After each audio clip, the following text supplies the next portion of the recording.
안녕하세요. 천연뷰티 전문가 최유나입니다. 오늘은 똑똑한 피부관리 노하우, 오일의 효능과 활용에 대해서 알려드리겠습니다. 젊은 피부의 기준이 무엇일까요? 우리가 동안 피부를 굉장히 부러워하잖아요. 이 건강한 피부의 기준은 바로 우리 피부의 유분과 수분의 밸런스가 잘 균형을 이루어졌는지, 그것을 기준으로 볼 때 젊은 피부다, 건강한 피부다 이렇게 판단을 합니다. 그러면 수분과 유분의 밸런스를 맞춰주기 위해서 우리가 하는 노력은 무엇이 있을까요? 많은 여성분들이 피부의 수분을 지키기 위해서 또 유분을 더해주기 위해서 많은 제품들을 바르는데요. 자, 이제부터는 제가 저희 건강한 피부를 유지하기 위해서 유분과 수분의 밸런스를 맞춰주는 방법에 대해서, 노하우에 대해서 알려드리겠습니다. 많은 여성분들이 피부 건조증 때문에 아니면 피부의 칙칙함 때문에 열심히 기초 화장품을 바르는데도 불구하고 제 피부는 건조해요, 당겨요, 그리고 각질이 일어나요, 화장이 잘 먹지 않아요, 이런 고민들을 무수하게 던집니다. 자, 그러면 우리가 기초 화장품을 열심히 바르는데도 그렇게 부족한 수분과 영양을 보충할 수 있는 방법은 없을까요? 자, 제가 지금부터 그 방법을 알려드릴 건데요. 자, 요즘에 하나의 핫한 트렌드로 유행하는 것이 바로 오일입니다. 탤런트 김남주 씨가 3초 보습법이라 그래서 세안을 하자마자 호호바라든가 아르간이라든가 이런 천연 식물성 오일을 우리 피부에 즉각적으로 발라주면 우리 피부에 어떤 수분을 유지를 하면서 역시 유분의 밸런스를 맞춰준다 그래서 한때 방송에서도 굉장히 하나의 트렌드처럼 유행을 했었는데요. 자, 그럼 이런 천연 오일의 장점은 무엇인지 제가 설명을 드릴게요. 자, 이 천연 오일 같은 경우에는요, 우리가 그 일반적인 화학적인 그 제품은 우리 피부에 보호막처럼 그냥 이렇게 덮어주는 역할을 하는데, 이 천연 오일은 피부에 그대로 흡수가 된다는 장점이 있죠. 천연 오일의 효능은 저희 피부에 수분막을 형성을 해서 수분을 보호해주고 우리 피부 장벽을 역시 또 보호하는 역할을 하면서 동시에 우리 피부에 풍부한 영향을 준다고 합니다. 또 여기서 중요한 팁은요, 이렇게 유분과 수분의 밸런스, 피부 장벽을 보호하기 때문에 주름 예방에도 효능이 뛰어나다고 합니다. 천연 오일이 이렇게 효과가 좋고 좋은 방법이 있다라고 설명을 드렸는데, 구체적으로 피부 타입별로 어떻게 사용을 하면 효과적으로 우리 피부에 좋은 반응을 보일지 제가 알려드릴게요. 자, 우리 피부 타입은 크게 건성 피부와 복합성 피부, 여드름 피부, 지성 피부 이렇게 나눠지는데요. 자, 건성 피부의 경우에는 우리 천연 오일을 아까 3초 보습법 설명드렸죠. 김남주 씨처럼 세안을 하자마자 손바닥에 한두 방울 떨어뜨려서 바로 발라주는 방법이 있고요. 그리고 우리가 갖고 있는 제품에 섞어서 사용하는 방법이 있습니다. 자, 건성 피부의 같은 경우에는 세럼이라든가 영양크림에 손바닥에 사용할 분량을 덜어서 한두 방울 내지는 두세 방울, 겨울과 같이 건조함이 심한 경우에는 서너 방울을 믹스를 해서 마지막에 마무리하듯이 우리 피부에 도포를 해주시면 되고요. 복합성 피부의 특징을 살펴보면, 자, T존 부위 같은 경우에는 지성에 가깝고 우리 U존 부위 같은 경우는 건성에 가까운 피부가 바로 복합성 피부이죠. 자, 이 부위별로 피부 상태가 다르기 때문에 우리가 사용하는 기초 제품, 특수 제품, 기능성 제품에 천연 오일을 역시 똑같은 방법으로 한두 방울 섞어서 사용을 하시면 됩니다. T존 부위는 지성에 가깝기 때문에 T존 부위에 주로 사용하는 세럼이라든가 에센스에 우리 천연 오일을 섞어서 사용을 하시고, 그 다음에 U존 같은 경우에는 건조함이 심하기 때문에 영양크림이나 수분크림에 천연 오일을 섞어서 사용을 해주시는 게 좋습니다. 다음으로 지성 피부의 경우에는 아무래도 다른 피부 타입보다 유분의 함량이 좀 더 많이 있는 피부이기 때문에 우리 지성 피부에는 가지고 계신 수분크림, 수분크림에 천연 오일을 똑같은 방법으로 섞어서 하루에 2번 정도 아침, 저녁으로 사용을 해주시면 효과가 좋습니다. 자, 그리고 굉장히 민감한 피부 타입이 있습니다. 여드름 피부가 있는데요. 이 여드름 같은 경우에는 민감하기 때문에 좀 자극이 될 수가 있어요. 그래서 우리가 어떤 제품을 섞어서 사용을 하실 때에는 우리 제품의 뒷부분에 보면 전성분이 표시가 되어 있습니다. 전성분을 꼼꼼하게 살펴보셔서 파라벤이라든가 어떤 향료라든가 이런 자극적인 성분이 함유가 되어 있는지 꼭 확인을 하시고 우리 천연 오일을 그 제품에 섞어서 똑같은 방법으로 사용을 하시면 좋은 효과를 보실 겁니다. 어떤 오일이 좋은 오일일까요? 그 첫 번째는 모공을 막지 않는 오일입니다. 과거에는 화장품을 만들 때 천연 오일보다는 미네랄 오일을 많이 사용을 했었는데요. 미네랄 오일은 피부를 보호를 하지만 단점이 있죠. 바로 우리 피부의 모공을 막는다는 단점이 있습니다.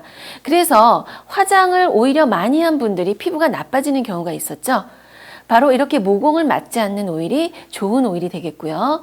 두 번째는 모든 사람들이 누구나 사용할 수 있는 알러지 반응이 적은 그런 오일이 좋은 오일입니다. 자, 간혹 가다가 어떤 오일에 대해서는 알러지 반응을 보이는 경우가 있는데요. 그 대표적인 예로 살구시 오일이 있습니다. 살구시 오일 같은 경우에는 좀 알러지가 있는 분들은 오일 마사지를 했을 경우에는 어떤 반응을 보이는데 좋은 오일의 조건은 누구나 어린 아이들 상관없이 민감한 피부도 사용할 수 있는 그런 오일이 좋은 오일이라고 할 수 있습니다.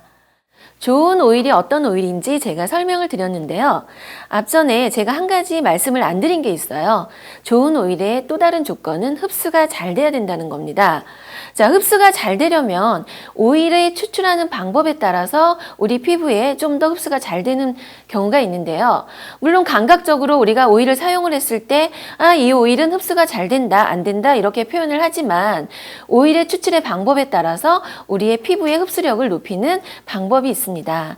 자, 오일을 추출하는 방법은 가장 일반적으로 추출하는 방법은 바로 핵산을 사용하는 방법입니다.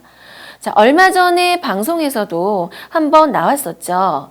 우리가 마트에서 사 먹는 오일 같은 경우에도 핵산을 이용을 해서 추출을 하는데 이 핵산은 화학적인 것입니다. 이 화학적인 방법으로 처리를 하면 씨앗에서 좀 더 많은 오일을 생산을 할 수가 있는데 이 핵산을 처리를 할 때 이 핵산을 날려야 되는데 이 핵산이 다 날아가지 않고 그 오일에 그대로 잔존물로 남아있는 경우가 많다고 해요. 저희가 바르는 오일 같은 경우도 똑같죠. 먹는 오일에도 나와 있는데 우리 피부에 바르는 이 오일도 별거 아니라고 생각을 하지만 피부에 도포하면서 끊임없이 우리 피부에 침투가 되기 때문에 굉장히 이 추출 방법도 중요한 하나의 요소라고 저는 생각을 합니다. 자, 그런데 이러한 방법이 아닌 초임계 추출 방법으로 사용을 하는 게 있어요. 자, 아까는 핵산이라는 화학물질을 이용을 해서 씨앗에서 오일을 추출을 하는데 이 초임계 방법은 그런 화학물질을 사용하지 않고 CO2를 이용을 해서 천연적인 방법으로 오일을 추출해내는 방법입니다. 그러면 초임계 추출로 오일을 추출을 하면 단점이 있겠죠?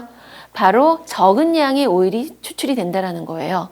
두 번째는 많은 양의 오일을 추출하지 못하기 때문에 생산비가 굉장히 비싸다는 겁니다. 자, 이렇게 초임계 오일을 추출한 오일을 앞으로 구분을 해서 사용을 하시면 우리 피부에 흡수력도 좋으면서 좀 더 안전한 제품을 사용을 할 수 있는 노하우가 생기는 거겠죠. 좋은 오일의 조건을 모두 갖춘 홍삼 오일의 효능에 대해서 지금부터 설명을 드리겠습니다.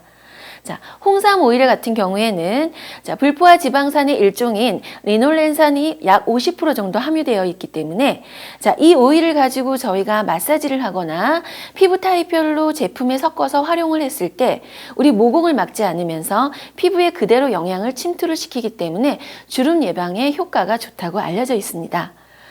그리고 자, 노화의 주법인 첫 번째가 바로 자외선인데요.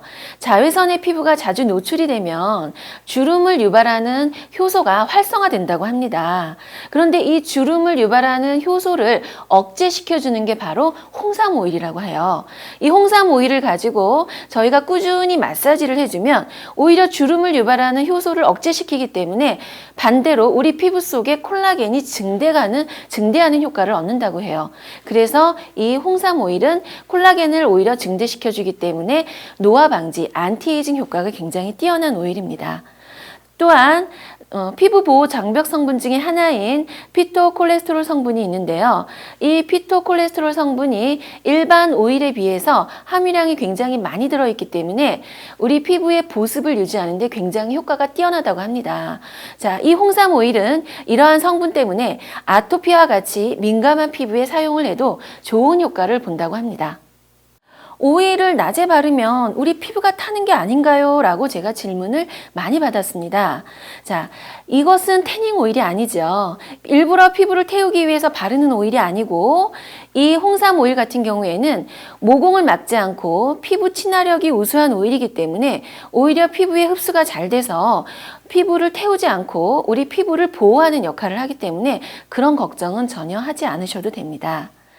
두 번째로 가장 많은 질문을 받은 경우는 오일을 사용을 하면 여드름 같은 피부는 오히려 트러블을 유발하는 것이 아닌가요? 라는 질문을 받았습니다. 자, 홍삼 오일은 모공을 막지 않는 피부 친화적인 오일이라고 제가 설명을 드렸죠. 미네랄 오일 같은 오일은 일반적으로 모공을 막기 때문에 피부 트러블을 유발할 수도 있고 우리 피부를 안전하게 보호하지 못한다라고 설명을 드렸죠. 홍삼 오일은 오히려 항균성을 가지고 있기 때문에 항여드름 제품으로 사용을 하셔도 효과가 좋습니다. 지금까지 여성들이 가장 많이 고민하고 있는 피부 건조증과 보습 이런 것에 대해서 설명을 드렸는데요. 그 중에 대표적인 게 바로 천연 오일이라고 설명을 드렸고 천연 오일 중에서 홍삼 오일이 가장 우수한 효과를 가지고 있다고 알려드렸습니다. 이 홍삼 오일을 잘 활용을 해서 좀 더 아름답고 건강한 피부를 유지하시기를 간절히 바라겠습니다. 감사합니다.